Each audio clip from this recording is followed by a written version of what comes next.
नमस्कार, मैं हूं रमेश हांडा। आप देख रहे हैं ट्राई सिटी अपडेट। सबसे पहले खास खबरों पर एक नजर। ट्राई सिटी में कोरोना के 24 घंटे में 523 नए मरीज। गवर्नर ने पीएम को दी जानकारी।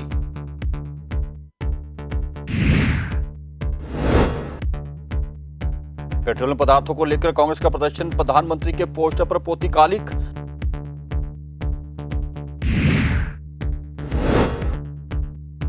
ओलंपिक एसोसिएशन बटी 2 गुटों में, एक गुट ने आज करे इलेक्शन। और अब खबरें विस्तार से। ट्राई सिटी में कोरोना के मरीज लगातार बढ़ते जा रहे हैं, जिसके गुनाहगार आप और हम हैं, क्योंकि ना तो आपने हमारी बात मानी, ना ही आपने मास्क पहना, ना सोशल डिस्टेंसिंग कायम की, और ना ही आपने दूसरों को बचाया और खुद भी बचे, ना ही आप वैक्सीन लगवाने के प्रति जागरूक हैं। यही वजह है कि बुधवार को ट्राई सिटी में मरीजों का आंकड़ा 500 के पार पहुंच गया। कुल 523 नए मरीज आए, जिसमें से 200 से अधिक मामले सिर्फ चंडीगढ़ के हैं, 222 मोहाली के हैं और पंचकुला में भी ये मामले 100 से ऊपर पहुंच गए हैं।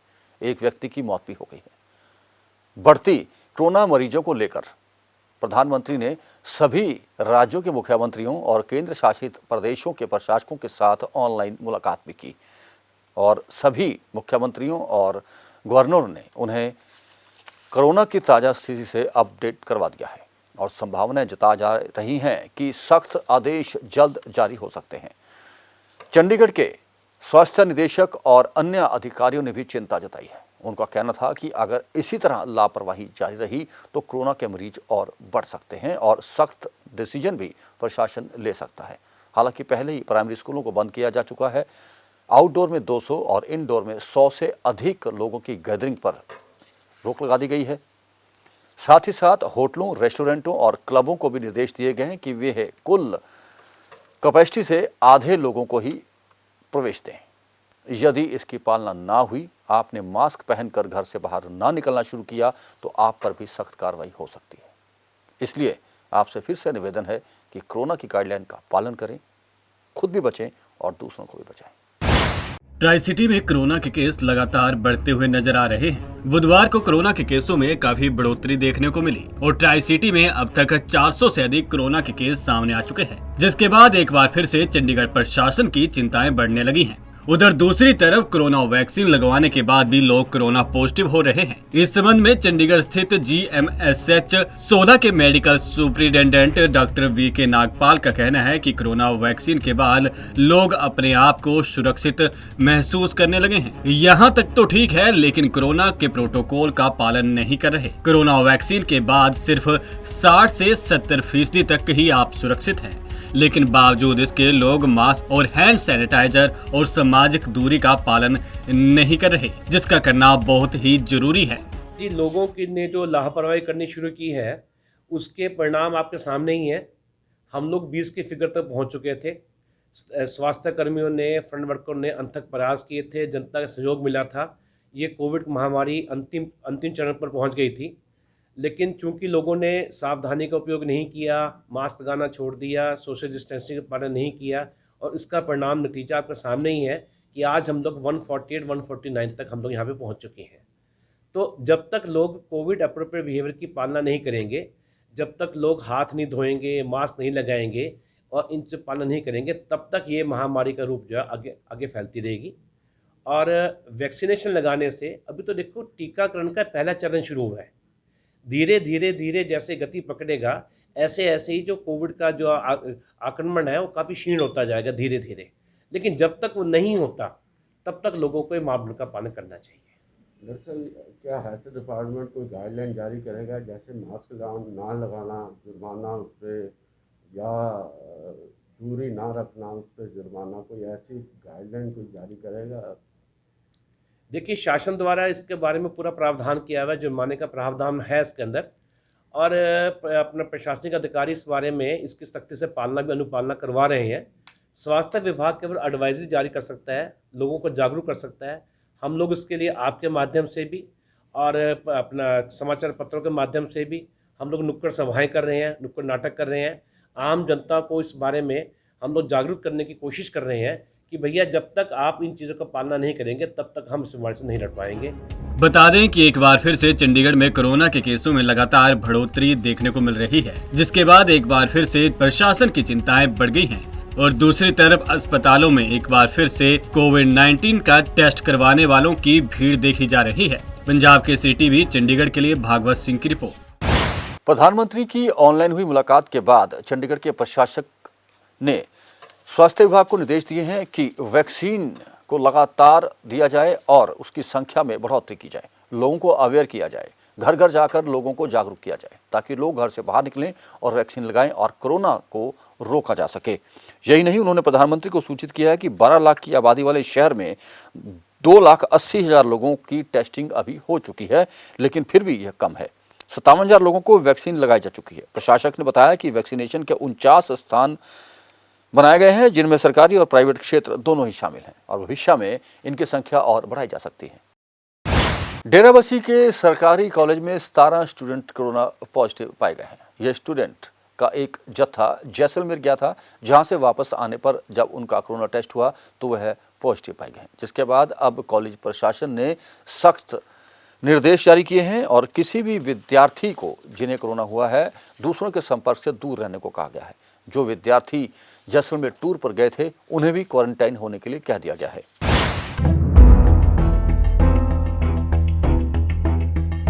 जिला मोहाली में कोरोना पॉजिटिव का कहर एक बार फिर से मंडराने लगा है। जिस प्रकार से सरकार ने अपनी गाइडलाइन जारी की थी कि सोशल डिस्टेंसिंग रखी जाए ताकि कोरोना संक्रमण को फैलने से रोका जाए, लेकिन जिस तरह से लोग पूरी तरह से बेफिक्र हो रहे हैं, उसी के चलते कोरोना का कहर दोबारा से मंडराने लगा है। इसी के चलते डेराबस्सी के श्री सुखमणि कॉलेज में लगभग 80 विद्यार्थी जो कि जैसलमेर टूर पर गए थे, जब वापस लौटे तो उनके 2 विद्यार्थियों को कोरोना हो गया, जिसके चलते डॉक्टरों की टीम ने कॉलेज के 42 विद्यार्थियों के सैंपल ली, जिसके बाद 17 विद्यार्थी कोरोना पॉजिटिव पाए गए, जिसमें 12 लड़कियां और 5 लड़के शामिल हैं। डॉक्टरों की टीम ने पुलिस प्रशासन के साथ मिलकर लड़के और लड़कियों के हॉस्टल को माइक्रो क्वारंटाइन जोन बना दिया है और सभी को हिदायत दी है कि वे अपने कमरे में रहें और हॉस्टल से बाहर न जाएं। सर यहाँ पे ना हम कल आए थे कोविड सैंपलिंग के लिए और हमने 42 सैंपल लिए थे यहाँ पे, जिनमें सर 17 पॉजिटिव आए हैं और 12 गर्ल्स हैं, 5 बॉयज़ हैं सर यहाँ के। सर हमने यहाँ पे जो है कंटेनमेंट जोन के बनवा दिया है और गर्ल हॉस्टल में से 12 गर्ल्स थी सर, 6 पॉजिटिव हैं, 6 हॉस्टल में है, अलग रूम में सर उनको शिफ्ट हैं वो पहले से ही, और 6 जो सर लड़कियां हैं वो बाहर की हैं, पीजी में रहती हैं सर वो। और ऐसे ही सर हमने बॉयज़ हॉस्टल में किया जाके सर, वहाँ पे जो है वो 3 लड़के हॉस्टल में हैं और 2 पीजी में रहते हैं सर। और वहाँ पे भी सर कंट्रोल जो है वो कोरोना इसका बोर्ड लगा दिया है, माइक्रो कंटेनमेंट जोन का जी। और बोर्ड लगाने के बाद सर अभी जो बाकी के सैंपल हैं उनको स्टाफ की लिस्ट बन रही है सर, और हमारा स्टाफ अभी आएगा और जो बाकी की सैंपलिंग है सर वो कंप्लीट कर दी जाएगी। सर हमने इनके टीचर्स को बोल दिया है कि बच्चों को कॉल करके वो जहाँ के भी जिस डिस्ट्रिक्ट के भी हैं वहाँ पे अपना टेस्ट करा के आप रिपोर्ट हमें सबमिट करें सर। सर जो हॉस्टल से बाहर जैसे आपने कहा पीजी में रह रहे हैं, उनके लिए उनके वहाँ जाके आपने कोई कार्रवाई की है? सर उनके लिए यहाँ भी हम जाएंगे वहाँ पे कार्रवाई करने के लिए, क्योंकि पीजी की डिटेल सर हमें यहाँ की मिली है, क्योंकि इन्होंने जब सैंपलिंग करवाई थी सर तो सर अपना कॉलेज का ही ड्रेस दिया था, तो हमने सर अभी इनके ड्रेस प्रॉपर ले लिए हैं पीजी के, और पीजी वगैरह में जाकर हम चेक करेंगे सर। बहरहाल अब कॉलेज प्रशासन के भी सैंपल लिए जा रहे हैं और संबंधित कॉलेज के प्रशासन को कोरोना प्रोटोकॉल का पालन करने की गुजारिश भी स्वास्थ्य विभाग की ओर से की जा रही है। पंजाब केसरी टीवी चंडीगढ़ के लिए कुलदीप कुमार की रिपोर्ट। पंजाब के मुख्यमंत्री कैप्टन अमरिंदर सिंह और पूर्व कैबिनेट मंत्री नवजोत सिंह सिद्धू के बीच बुधवार को एक मुलाकात हुई। इस मुलाकात के बाद उनकी पत्नी नवजोत कौर भी मीडिया के सामने पेश हो गई। प्रेस क्लब में हुए पत्रकार सम्मेलन में उन्होंने कहा कि उनके पति नवजोत सिद्धू को किसी भी पद का लालच नहीं है, वह तो सिर्फ जनता की सेवा करना चाहते हैं। अगर ऐसा ना होता तो वह 40 करोड़ की नौकरी छोड़ यहाँ राजनीति करने ना आते।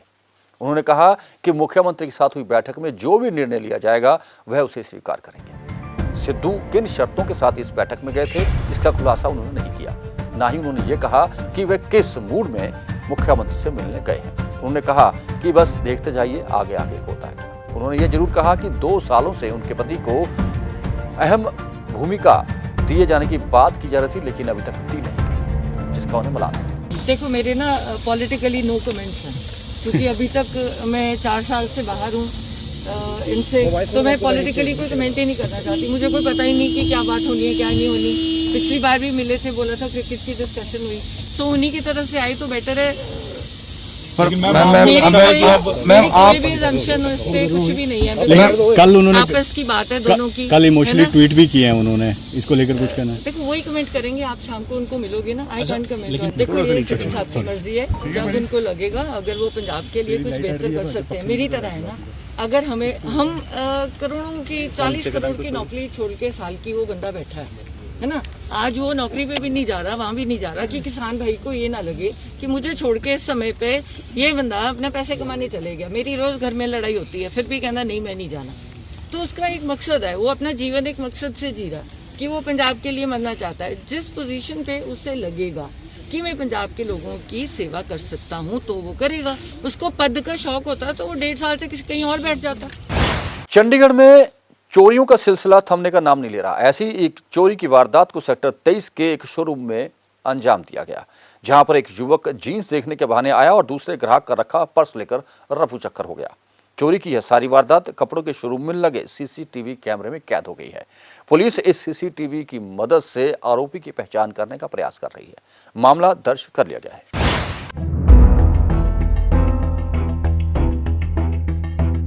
द ब्यूटीफुल सिटी चंडीगढ़ में चोरी का सिलसिला थमने का नाम नहीं ले रहा।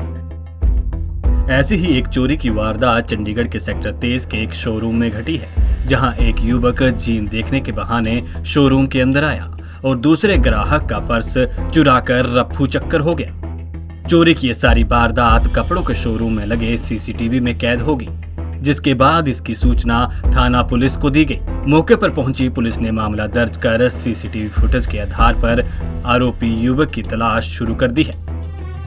आप तस्वीरों में देख सकते हैं कि किस तरीके से शातिर चोर पर्स उठा रहा है। वहीं शिकायतकर्ता के मुताबिक उसके पर्स में कुछ नकदी और जरूरी दस्तावेज थे। बहरहाल थाना पुलिस ने मामला दर्ज कर लिया है और सीसीटीवी फुटेज के आधार पर आरोपी की तलाश शुरू कर दी है और पुलिस जल्द ही आरोपी को गिरफ्तार करने की बात भी कह रही है। पंजाब केसरी टीवी चंडीगढ़ के लिए कुलदीप कुमार की रिपोर्ट।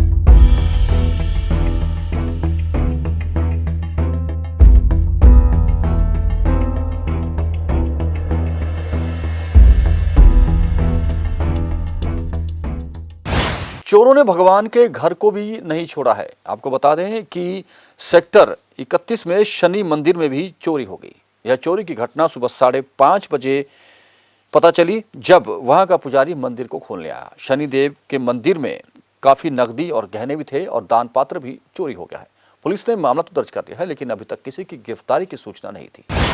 आपने अक्सर देखा होगा कि शातिर चोर शहर में घरों से चोरी, वाहन चोरी इत्यादि वारदातों को अंजाम देते हैं, लेकिन कुछ ऐसे शातिर चोर भी हैं जो बेखौफ होकर भगवान के घर को भी नहीं बख्शते।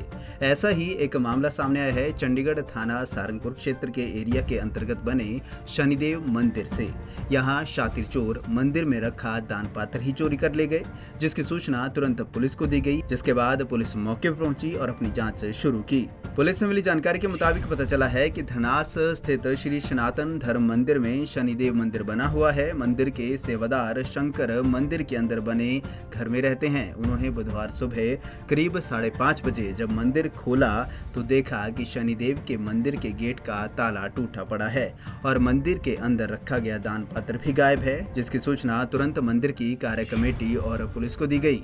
सनातन धर्म मंदिर के मुख्य पंडित ने बताया कि शातिर चोर द्वारा चोरी किए गए दान पात्र में करीब 15 से 16 हजार रुपए की नकदी थी।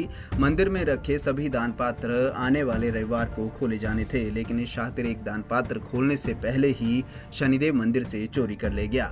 मौके पर पहुंची पुलिस ने सीसीटीवी फुटेज में कैद हुए शातिर की फुटेज को अपने कब्जे में लेकर मामले की जाँच शुरू कर दी है। यहाँ पे सनातन धर्म मंदिर है जी, और मैं यहाँ पे मेन पंडित हूँ। रात को 9 बजे मंदिर बंद करके मैं घर जाता हूँ। यहाँ पे अपने 3 पंडित और रहते हैं जी। तो सुबह सेवादार ने मंदिर खोला, सुबह 5-5:30 बजे खोलते हैं, तो उसको मतलब ताला टूटा हुआ मिला। तो उसका उसने हमें इन्फॉर्मेशन की, दूसरे पंडित को इन्फॉर्मेशन की। हम मंदिर में आए और आगे हमने कमेटी को इन्फॉर्मेशन की ताले टूटे। उसके बाद अपने पुलिस कार्रवाई कर रही है। बस यही चोरी वो सिम शनि मंदिर में गल्ला था, वो गल्ला उठा के ले गए। मेरे देखने में 10 से 15 हज़ार के आसपास होंगे। वहीं थाना पुलिस ने शिकायत के आधार पर मामला दर्ज कर मंदिर में लगे सीसीटीवी कैमरे की हार्ड ड्राइव को कब्जे में ले लिया है और फुटेज के आधार पर आरोपी की तलाश में छापेमारी कर रही है। बहरहाल अब देखना होगा कि पुलिस सीसीटीवी की मदद से कितनी जल्दी आरोपियों को गिरफ्तार करने में सफल होती है। पंजाब केसरी टीवी चंडीगढ़ के लिए कुलदीप कुमार की रिपोर्ट। पीजीआई में कुशिंग सिंड्रोम के डायग्नोसिस को लेकर एक नई तकनीक विकसित की गई है, जिसकी मदद से इस पर रेयर बीमारी को सही से डायग्नोस कर वक्त पर पता लगा लिया जाएगा और मरीज को मौत के मुंह में जाने से बचाया जा सकेगा।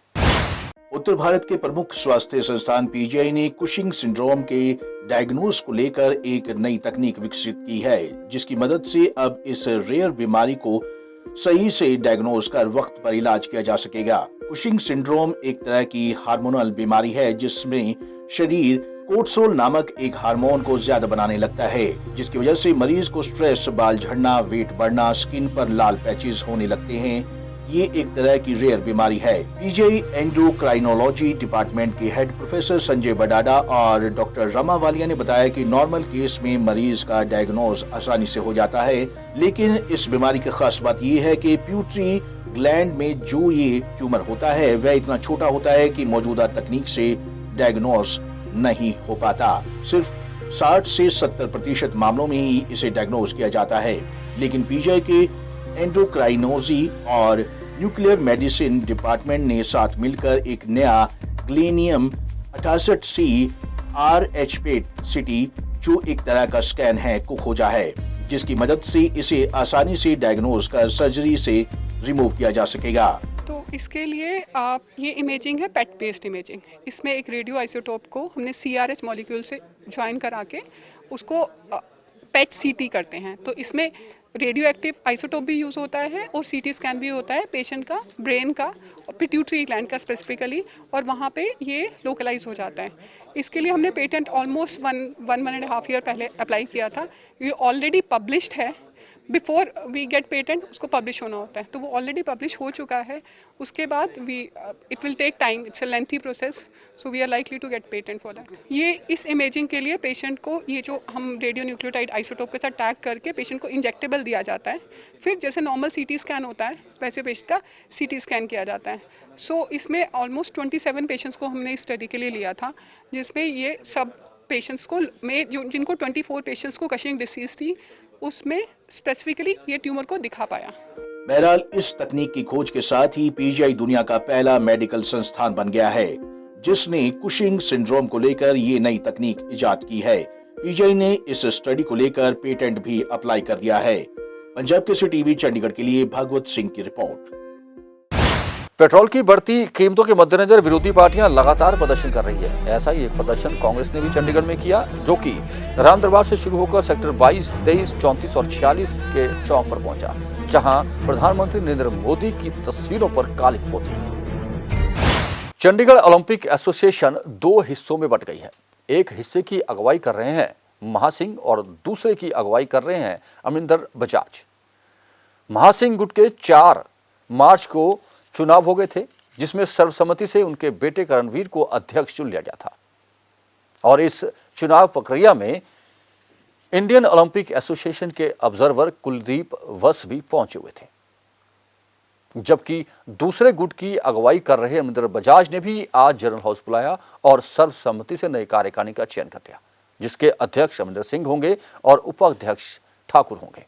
आपको बता दें कि इन दोनों ही एसोसिएशनों के ऑब्जर्वर के रूप में इंडियन ओलंपिक एसोसिएशन ने कुलदीप वस को भेजा था, लेकिन अभी तक किसी एक को भी मान्यता नहीं दी गई है। कुल मिलाकर ओलंपिक एसोसिएशन दिल्ली में बैठी सारी गेम खेल रही है, जो कि सिर्फ वोट के कारण है।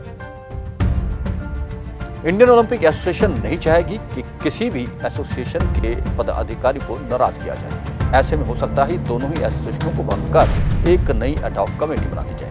लेकिन कुल मिलाकर चंडीगढ़ में ओलंपिक एसोसिएशन का भविष्य अधर में लटक गया है। वहीं एक प्रेस कॉन्फ्रेंस बुलाकर महासिंह गुट के एसोसिएशन के अध्यक्ष बने करण सिंह ने कहा है कि आज हुए इलेक्शन असंवैधानिक है क्योंकि उस इलेक्शन में जिन एसोसिएशनों के प्रतिनिधियों को बिठाकर वोटर साबित किया गया वह गलत है। उन्होंने कहा कि नेटबॉल एसोसिएशन को हाई कोर्ट ने मान्यता दी गई है, जिनके अध्यक्ष और महासचिव उनके साथ हैं, जबकि फर्जी रूप से वहां नेटबॉल एसोसिएशन के पदाधिकारियों को दिखाकर उनका वोट लिया गया। यही नहीं, कई ऐसी एसोसिएशनों को भी सदस्य बनाया गया जिन्हें ओलंपिक एसोसिएशन से मान्यता ही नहीं मिली थी। अब देखना ये होगा कि आने वाले समय में चंडीगढ़ ओलंपिक एसोसिएशन का हर्ष क्या होगा। और अब मौसम की जानकारी। ट्राई सिटी में आज का अधिकतम तापमान 31.7 डिग्री सेल्सियस और न्यूनतम तापमान 15.9 डिग्री सेल्सियस रिकॉर्ड किया गया। मौसम में नमी की अधिकतम मात्रा 38% रही। आने वाले 24 घंटों में मौसम विभाग के अनुसार अनुमान है कि मौसम साफ रहेगा, धूप खिली रहेगी और दिन का तापमान बढ़ सकता है, लेकिन शाम होते ही ठंडी हवाएं चलेंगी, जिससे लोगों को कुछ राहत मिल सकती है। जाने से पहले आपसे फिर से गुजारिश कि सोशल डिस्टेंसिंग बनाए रखें, मास्क पहनकर रखें, खुद भी बचें, दूसरों को भी बचाएं और वैक्सीन के लिए अपने आसपास रह रहे हर व्यक्ति को जागरूक करें। कुछ और खबरें और जानकारियां लेकर फिर हाजिर होंगे। तब तक के लिए रमेश हांडा को इजाजत दीजिए। नमस्कार।